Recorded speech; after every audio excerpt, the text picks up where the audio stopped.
Olá pessoal, vamos começar hoje o nosso capítulo 11 do curso, e esse capítulo aqui ele fala sobre o projeto geométrico do eixo, né? A gente está aqui nessa parte do curso e a gente vai precisar de 2 semanas para estar falando sobre o projeto geométrico do eixo. Então esse primeiro vídeo eu vou estar simplesmente apresentando uma pequena introdução do assunto e depois a gente vai estar fazendo alguns vídeos mais sobre a parte da curva circular e a curva de transição, e desenvolvendo aí uma série de exercícios para poder fixar bem esse assunto que a gente vai estar aprendendo. No caso então do projeto do eixo de uma rodovia, esse projeto ele vai ser um projeto onde a gente vai estar trabalhando com os elementos horizontais da rodovia, que seria também chamado de projeto em planta. Então a gente tem nesse projeto simplesmente o eixo da rodovia e o estaqueamento do eixo, a curva circular simples e a curva de transição, que faz a transição entre o trecho que a gente chama de trecho de tangente, ou seria o trecho reto, e a parte onde a gente está fazendo a curva. Então, o que é o eixo de uma rodovia? O eixo, então, ele é constituído por uma poligonal aberta, orientada, cujos alinhamentos são concordados nos vértices com curvas horizontais. O eixo compreende trechos em curva ou em tangente. Então, eu peguei essa imagem aqui do livro do Lee, que é o nosso livro de referência do curso. Então a gente tem aqui que nós temos uma poligonal aberta, tem o início do lado de cá, desse lado direito aqui, e o fim aqui do outro lado, onde a gente tem alinhamentos retos, que fazem, aqui a gente tem um alinhamento, outro alinhamento, e mais esse outro alinhamento aqui. E para poder concordar esses alinhamentos, a gente utiliza curvas, que é o que a gente vai estar basicamente estudando nesse assunto e depois complementando com a parte do estaqueamento do eixo. Então a gente tem curvas, que a gente chama de curvas horizontais. Por quê? Porque essa visão que a gente está tendo é uma visão em planta. Então a gente está vendo de cima como se o projeto tivesse achatado. Então nessa visão em planta a gente tem as curvas chamadas de curvas horizontais. Então aqui a gente tem uma curva para a direita, uma outra curva para a direita e uma curva para a esquerda. Entre essas curvas a gente tem o que a gente chama de tangente, porque na saída da curva a gente está fazendo, a curva sai num alinhamento e esse alinhamento tangencia essa curva. Então é chamado de tangente, que é o trecho reto.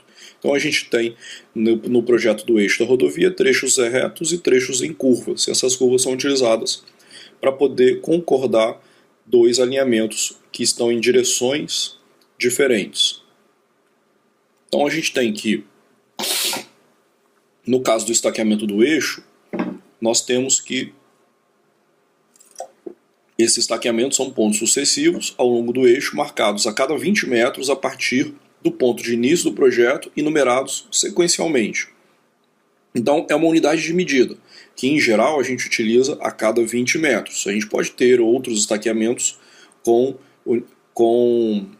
valores diferenciados, mas nos projetos de estradas aqui no Brasil, a gente utiliza esse estaqueamento que marca o estaqueamento que marca a distância a cada 20 metros. Então o ponto de início do projeto constitui estaca 0 e os demais vão estar equidistantes de 20 metros e recebem as estacas 1, 2, 3, 4, 5, 6, até o final do trecho ou do projeto da estrada.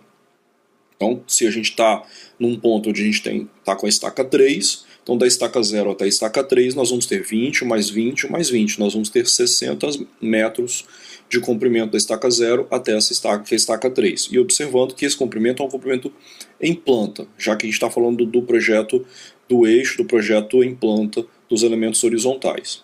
Então os pontos localizados entre uma estaca e outra é definido como uma estaca menor mais o valor em metros até o ponto.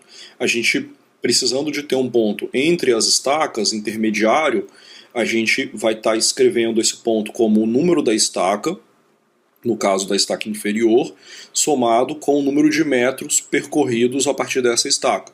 Por exemplo, se a minha distância entre o ponto que eu quero e a estaca 0 é de 15 metros, de 25 metros, então aquele ponto vai ser o ponto da estaca 1, que representa 20 metros, mais 5 metros. Então 20 mais 5, 25.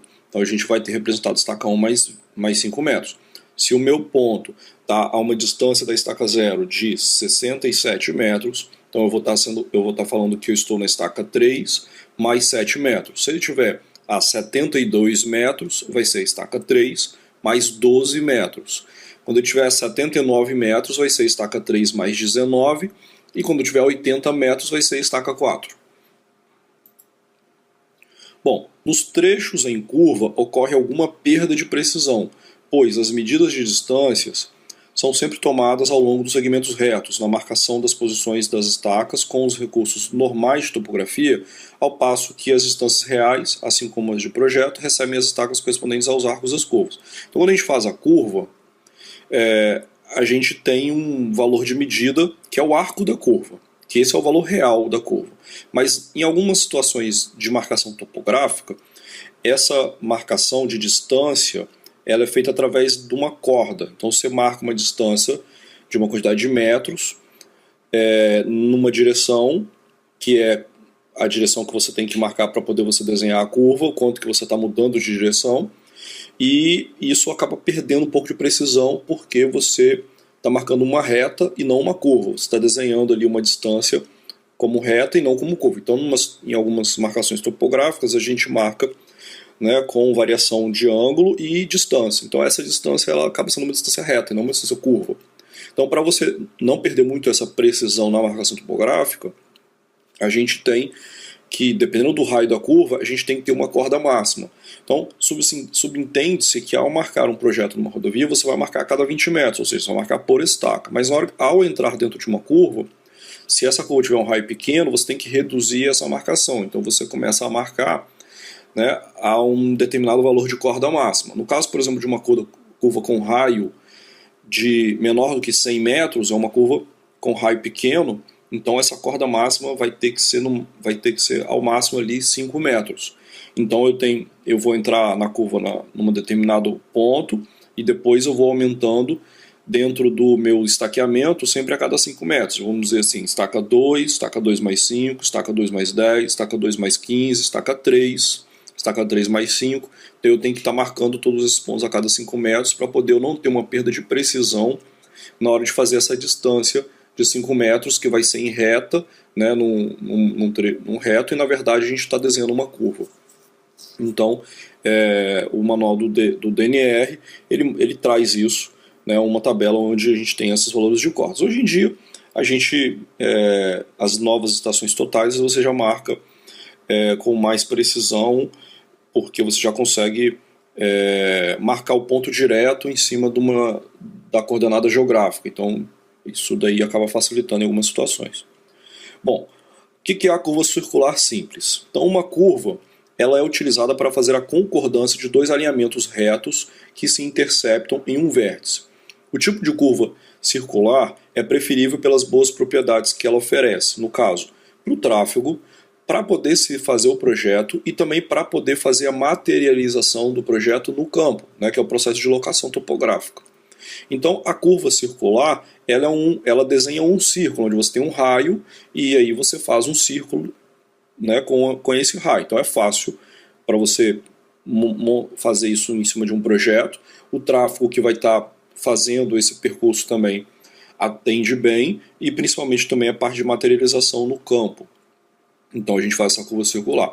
Entretanto, ao fazer uma curva circular, você está saindo de um trecho reto para um trecho em curva, você vai ter ali uma descontinuidade, onde você vai mudar de uma curvatura que seria infinito para uma curvatura que vai um raio infinito para um raio que de repente é o raio da curva circular, ou uma curvatura zero para uma curvatura que é o valor da curva circular.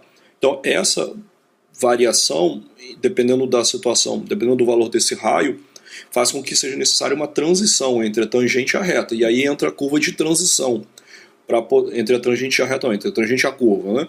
Então entra essa curva de transição para poder fazer essa transição, onde você tem uma reta com raio infinito e entrando na curva circular com o raio da curva. E aí você precisa de ir reduzindo esse raio até chegar nesse raio. Então para isso faz uma curva de transição. As curvas de transição são projetadas entre a tangente e a curva circular para permitir uma passagem suave entre a condição do trecho em tangente e o trecho em curva circular. Bom, Aqui eu trago uma tabela que o DNIT mostra para a gente, através do manual lá do DNR de 1999. Aqui tem a página onde que fica, né, mostrando para cada velocidade os valores de raios que não se precisa de uma curva de transição, ou seja, essa descontinuidade ela não afeta muito o motorista, então não precisa dessa curva. A partir do momento que você tem um raio de curva menor do que esse, por exemplo, para 80 km por hora, raios menores do que 1.200 metros, raios de curva circulares menores do que 1.200 metros, vai ser necessário, nesse caso, uma transição entre o trecho de tangente e o trecho de curva. E assim a gente vai trabalhar com curvas circulares e curvas de transição. Nós vamos começar a falar sobre esse assunto, sim, da curva de transição, da curva circular, que é, né, a simples curva que a gente faz entre uma tangente e outra, entre um alinhamento e outro, e depois a gente vai incluir nesse projeto a curva de transição. Então assim a gente começa esse assunto, né, falando sobre o projeto do eixo da rodovia.